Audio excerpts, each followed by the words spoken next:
Welcome to the Hero Podcast. I am your host, Dr. Jermaine Ware. Couple housekeeping things for starters. One, I wanted to invite you all to join me on my newsletter. If you are not currently receiving my newsletter, you can go to drjware.com /newsletter, and it's just going to ask you for your email address. You can sign in there, and I'll send you our monthly newsletter. Sometimes I have some pretty nice things in the insert, so you may want to check that out. So go ahead there and register for that. The other thing is just to remind you that our supplement store is at herohealth.us. If you're looking for quality supplements, I only do the ones I test or the ones that I really have some information about on there in terms of that store. So you can get quality supplements there. If you want some of the video reviews, I'll put them on the Facebook page, facebook.com /lemonlior. I'm also going to put some on the YouTube. I'm going to transfer those over to the YouTube page. And that's youtube.com /DrJWare. So we have that. So today's topic is pork. And the reason I'm talking about pork today is just because I've been on this whole developing this nutrition program and working it in about foods and doing some research on foods and those types of things. One of the things that I was looking at was pork. If you are interested in getting involved in that nutrition program early, it's drjware.com /lifestyle. And you can sign up early, and I'll give you all the new updates and keep you up. Maybe run a few pilots with you or something like that.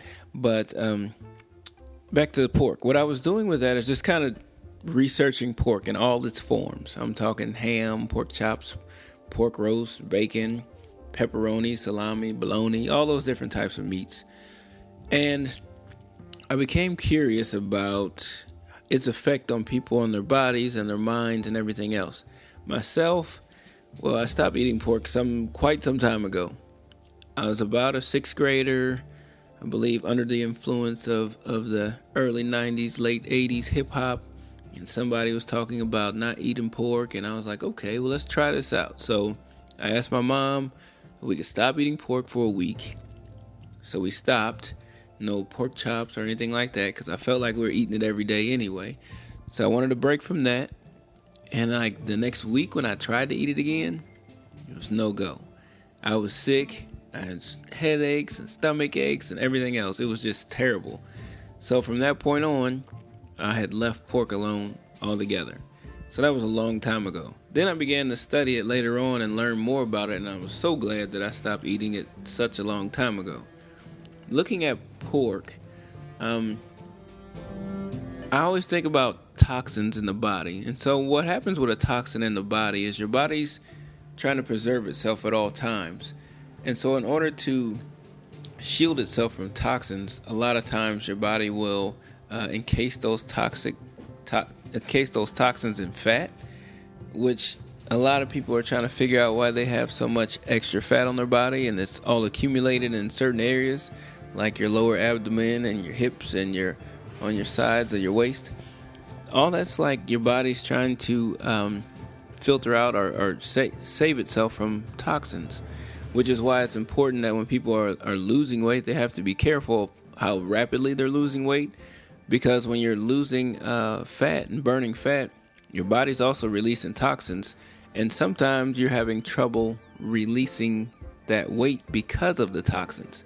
So sometimes a cleanse is necessary. So you may have to do a detox to help your body cleanse you, to help you get to the next level. So if you've lost some weight and you're plateauing, it may be time for a cleanse.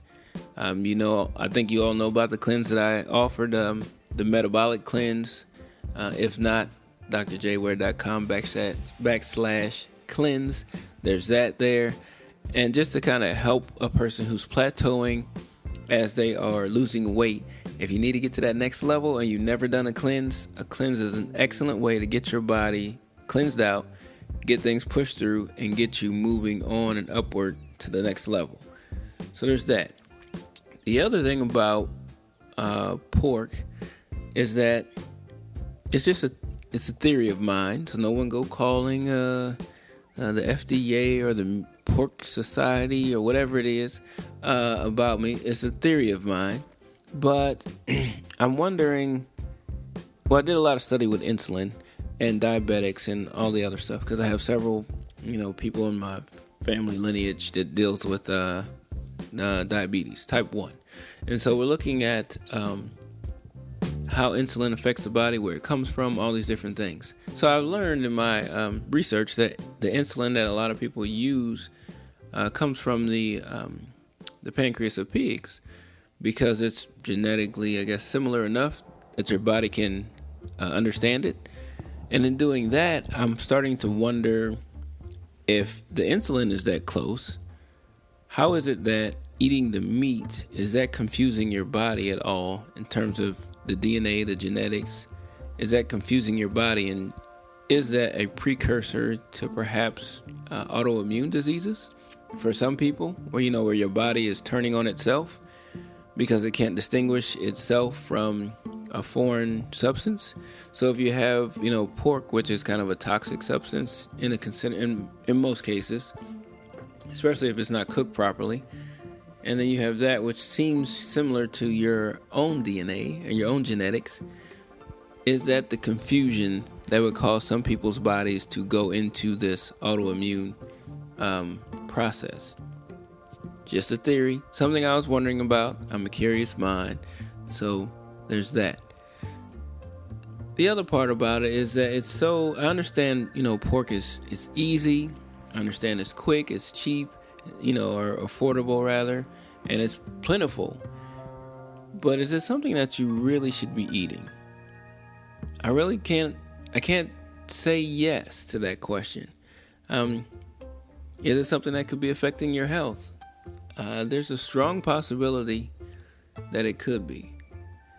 And so when you look at it from a large scale, like from, especially if you're a person who's trying to lose weight, person who can't seem to have a clear thought process, maybe it's something you should think about eliminating from your diet for maybe a week or so, just to give yourself a chance to see how you feel, see how things, work, how you're functioning. Maybe 2 weeks, no sausage, no bacon bits, no bacon. I know I have people who are, I can't get rid of my bacon, or I can't get rid of my ribs, all those types of people.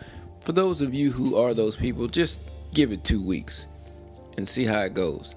And then sometimes I had the argument with people about when it comes to pork about how, I always say, in the Bible, in the Old Testament, they said shouldn't be eating pork and X, Y, and Z.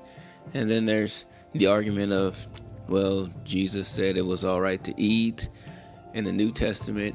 And then I'm looking and I'm like, well, I know there's a verse where he talks about how Jesus cast these demons into some pigs, and the pigs just ran themselves into the sea and drowned themselves. Well, really? You want to eat that animal?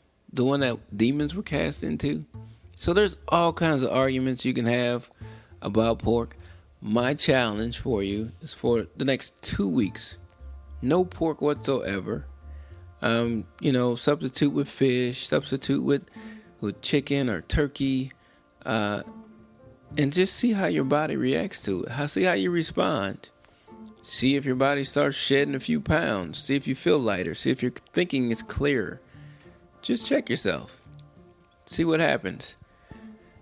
Appreciate you listening. This is Dr. J. Ware from Hero Chiropractic. This is the Hero Podcast. Don't forget to check out those websites. Dr. J. Ware /newsletter, our lifestyle, or cleanse if you need any of those products. I do want you to go sign up for that newsletter. If you're looking for supplements, check out herohealth.us. And if you are looking for a chiropractor, check out drjware.com. Also, before I forget, I am doing another podcast called the Athlete.us podcast. And if you're listening to this and you know of a young athlete that's an outstanding performer or someone that's kind of on their way up, shoot them over to that website, theathlete.us. Tell them to sign up, get on the show. I'd love to interview them and help these young kids out as much as possible. It's a nonprofit organization I decided to start to go along with some of the other things I've been doing, like the book I wrote, The Parents' Blueprint to Athletic Scholarships, and a couple others. So if you would please do that if you have those people in mind. Thank you again for listening. Until next week, this is Dr. J. Ware.